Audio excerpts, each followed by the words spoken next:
Hi everyone, this week we're going to be looking at another aspect of the legend of King Arthur.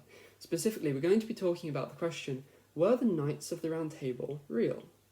Now, when I ask that question, I'm not talking about the specific individual knights, whether they specifically were real people, though that's a valid question as well, and we'll be touching on that.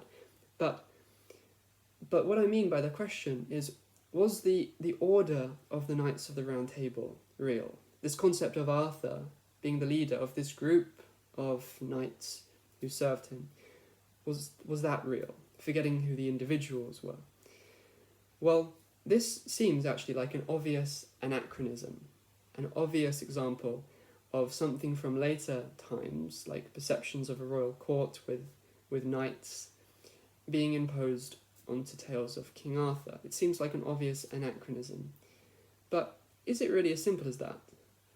Well, no. Actually, if we look back through the records, all the way back to the earliest historical record of Arthur, then actually it becomes quite clear what the historical basis for this is. So, let's talk a little bit about who these specific knights were. You've got Sir Uriens of Gore, he's one of the most famous. Then there's his son, Sir Owain. Then there are people like Sir Percival, and there's Sir Cador, there's Sir Constantine, there's Sir Caradoc, and others as well. Now, all the ones I mentioned, they're many of the most famous ones. We talked about Lancelot before. Who are they? Are they identifiable as real people, or probably real people from earlier records? Well, yes, they are. For example, Sir Uriens of Gore, one of the most famous ones. Who was he? Well, quite simply, he was Urien of Reged, a historical king of the kingdom of Reged in the mid to late 6th century. His son, Sir Owain, was simply his historical son, Owain, a prince of Reged and later king. And then Percival, another very famous one, he was the historical prince of a kingdom in the north of Britain called Peredur. And the same can be said for the others as well, like Sir Caradoc is considered to be the same as a Caradoc who was a king in Gwent in the late 5th to early 6th century. So these Knights of the Round Table simply are kings or princes who may have been sub-kings in their own right in the era of the 6th century, Arthur's time. So when you think about it like that, you realise that actually what the medieval stories are trying to present is an alliance of kings.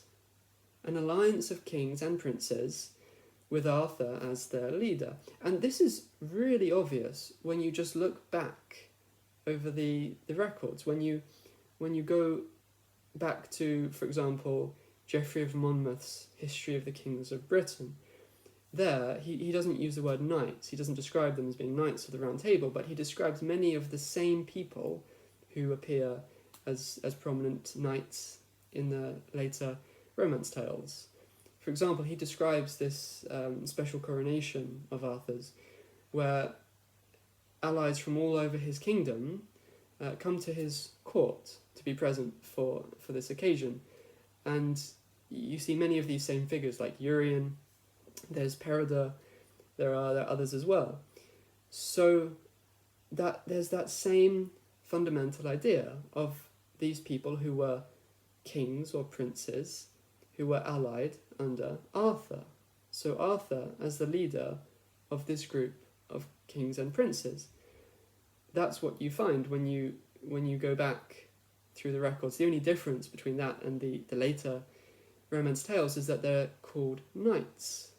They're presented as being knights who served under Arthur in his court with all these festivals and games like jousting. Obviously that's anachronistic. But if you take away the anachronistic way that it's presented, then you're left with that fundamental reality of an alliance of kings. And it's important to pay attention to the fact that just because something may be presented in an anachronistic way does not mean it's fundamentally untrue. For example, in many depictions of Arthur in the medieval era, he's shown wearing armour which is totally anachronistic. Does that mean Arthur didn't wear armour? Obviously not. And then you've got these anachronistic portrayals of castles. Now that's anachronistic as well. They're generally styled on later Norman castles. Does that mean Arthur didn't have fortified settlements? No, obviously not. So this concept of things being styled in an anachronistic way, it's important to realise that that doesn't mean that the thing itself is fundamentally untrue. So in the same way, even though this arrangement of these people serving Arthur is presented in an anachronistic way in the later medieval romances, that doesn't mean that the fundamental idea is untrue. In fact, as I've just explained, we find it in earlier tales as well.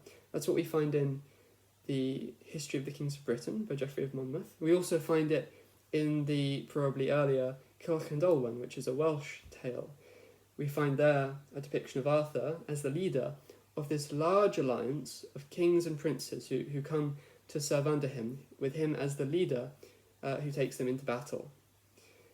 So again, that's the same basic thing, although the exact identities of these kings and princes varies depending on the records. For example, Cilch and Olwen is quite different from Geoffrey of Monmouth's depiction of Arthur's allies, but nonetheless, the same basic idea is there.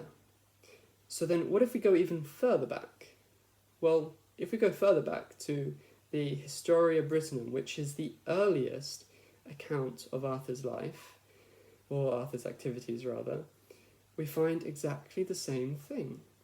We find a description of Arthur as this war leader who led this group of the kings of Britain, and this is considered to be the most valuable historical source about Arthur. I mean, basically, historians, scholars who entertain the possibility that Arthur was real, they consider the account in the Historia Brittonum to be more or less the only thing that can be said about him historically, maybe also with the Welsh annals too. But everything else is basically fictional, that's the idea. But even in the earliest historical record of Arthur, with apparently the most historically valuable information about him, we find exactly the same thing. We find Arthur as the leader of this alliance of kings. So that's exactly the same thing as what we find in the medieval romances. The only difference is that the knights of the Round Table are called knights, which obviously is an anachronistic term. But when you strip it down to what it is fundamentally, this alliance of kings with Arthur as the leader, there is every reason to believe that that was real, going by the earliest historical record of Arthur. So next week, let's have a look at the next part of that legend, the downfall of the Knights of the Round Table, and see how that actually also has an identifiable historical origin. See you then.